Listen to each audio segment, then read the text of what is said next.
عظيمه، لان كانت تجرب فيها جميع الاساليب وجميع الجمل اللي ما قدش يعرفها قبل هذه المباراه، وكان هدف خرافي للاعب حكيم زياش قبل وسط الميدان، يعني ب 60 متر، هدف جميل جدا. والمغرب لعب بطريقه هادئه ولم يتعب، يعني اختيار المنافس من العيار المتوسط ان لم اقل ضعيف كان ناجحا بالنسبه للوليد الركابي بكل صراحه. خالد، هاي بالنسبه لمباراه جورجيا والمغرب، تعرف معي واحد جايني من المغرب مو بقالوا لازم تستضيف ربعك واصحابك، انا مستضيف اثنين جاييني من المغرب. حلو. ويبي يشوف المباراه، حاولنا نطلعها على التلفزيون، حاولنا ما طلعت المباراه. لا في اليوتيوب. بعدين اقول لك صار. قلت له خلاص يعني ليش تشوف المباراه؟ قم خلينا نروح قال يا اخي بشوف المباراه. قلت له المباراه 2-0 الحين، وانا ما شفت المباراه، وبين الشوطين واخوه يعني شوي افهم منه في التلفزيون والامور الفنيه، طلع لي ان المباراه شفناها التلفزيون ولا 2-0. قلت له ايش؟ قلت له كان 2-0 وبس وخلينا. وبعدين كلمني ابو علم قال تعال، لان انا حتى اليوم ما كنت اعرف الا قبل البرنامج ب3 ساعات. حلو. انا كنت عارف لا لان انا صراحه اقول لك الواتساب احيانا طرشه لي اليوم، ممكن عادي بعد 3 ايام اشوفه، بعد 4 ايام. كانت مباراة مهمة جدا على الصعيد المعنوي. الكبار سجلوا اشرف، الكبار هم اللي سجلوا، وخصوصا فرحت لحكيم زياش، لان حكيم زياش قضى موسم صعب جدا مع تشيلسي، فكانت مباراة للثقة قبل بدء المونديال، كانت مباراة مهمة جدا بالنسبة له، قدم مستويات كبيرة، اعطى تمريرة، وكل هذا في صالح ثقته قبل خوض الاختبارات الكبيرة. حتى النصيري طبعا تسجيل الهدف، ولو انه النصيري كان بيشارك مع اشبيليه اكثر مقارنه بحكيم زياش.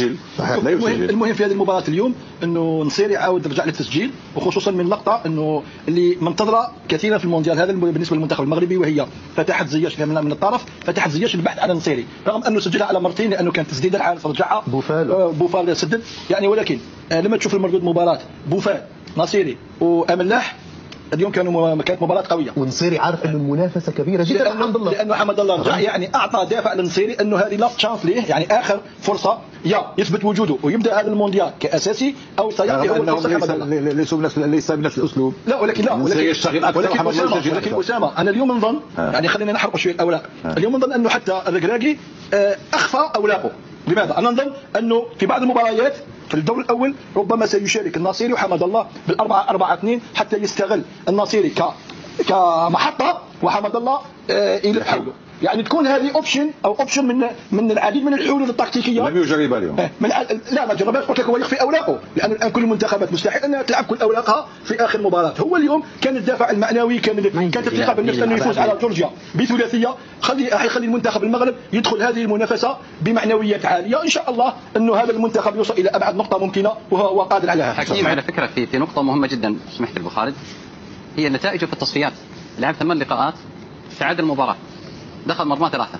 ولما تنظر لمثل هذا الرقم اعطاك مؤشر جيد. شوف ولكن هذا وايضا كان حافز محمد، ولكن هذا في وقت حيوزيش، ولكن الى ما اختلفوش معايا الاخوه انه كانت حاجه مهمه جدا للمنتخب المغربي قياسا انه يلعب جل تصفياته في المغرب كلها لعبها في المغرب. هذا كان يمكن يشكل اشكال. لماذا؟ لانك انت ما لعبتش الاجواء الافريقيه، ما لعبتش خارج بلدك، انك تلعب ذهاب واياب في مراكش او في الدار البيضاء تتأهل. ولكن هل هذا هو المقياس الحقيقي للمنتخب؟ الآن عرفنا أنه 3 مباريات قوية لعبها المنتخب المغربي كانت قوية، أعطت حقيقة الوجه الحقيقي للمنتخب المغرب أنه يمكن يكون نقطة أو لقب مهم في هذه البطولة. مباراة اليوم مع استدعاء حمد الله أنظن أن الآن الركراكي عنده عدة حلول تكتيكية في هذه المنافسة ربما يستعملها على حسب المباريات وعلى حسب المنافسة. حتى لعب مبارياته في المغرب هي تمثل على اللاعب ضغط. أنت لما تلعب في على أرضك وبين جمهورك هي ضغط، لما تلعب برا يكون عندك نوع من المتنفس. في لاعبين تتكلم اليوم هم تجاوزوا مثل هالحاله، اليوم تتكلم عن لاعبين محترفين خارجيا، بالتالي تعودوا على مثل هذه الاجواء ولا صارت عذر. فانا اقول انه المنتخب المغربي والمنتخب التونسي جالسين يقدمون حضور وصوره جدا مميزه، لا في التصفيات ولا ايضا في المباريات الوديه ولا حتى في البطولات الوديه اللي شاركوا فيها. فكل هذه المؤشرات راح تكون باذن الله تعالى موجوده في مونديال استثنائي. خالد بس سؤال خنوس موجود اسامه؟ لا موجود لاعب اليوم لان انا مش في المباراه، ولكن الضروري اللاعب الذي وصل اليوم لاعب الشوط الثاني.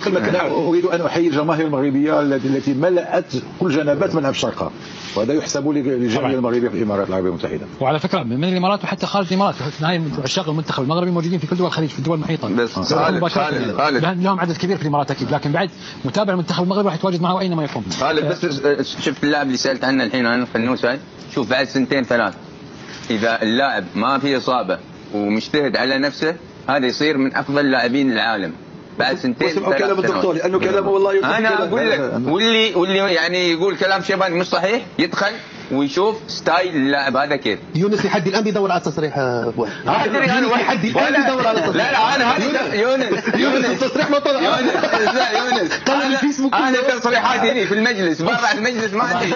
هذا اذا ما منطي فلوس وجاي لك تصريح. وما احنا ولا حلم شكون يكون بطل العالم. لا في بس هذه اشياء ما اقدر اقولها صراحه. يعني معناته ما ها؟ يعني انت ما مؤمن بالفريق القطري ذا هيك تنفع التصريحات، المفروض تقول نعم عند الامل وعند القوه والعزيمه انه منتخب قطر يصل نهائي. لا شوف يونس، انا في النهايه انسان واقعي ترى.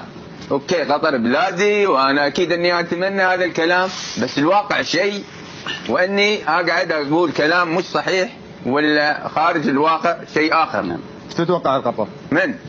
ان شاء الله ان اللاعبين ما يخيبون. لا يونس، لا يونس شوف انت لا تقيس ايش تتمنى لقطر وانتهى الموضوع. مش تتوقع ما قلت لك اتمنى ولا قلت لك. انا شوف يونس، انا اتكلم اليوم لاعبين احنا عندنا ثقه فيهم، اذا كانوا في المستوى فان شاء الله انهم ان شاء الله راح يرفعون راسنا فوق. تعرف معناته يرفعون راسنا فوق؟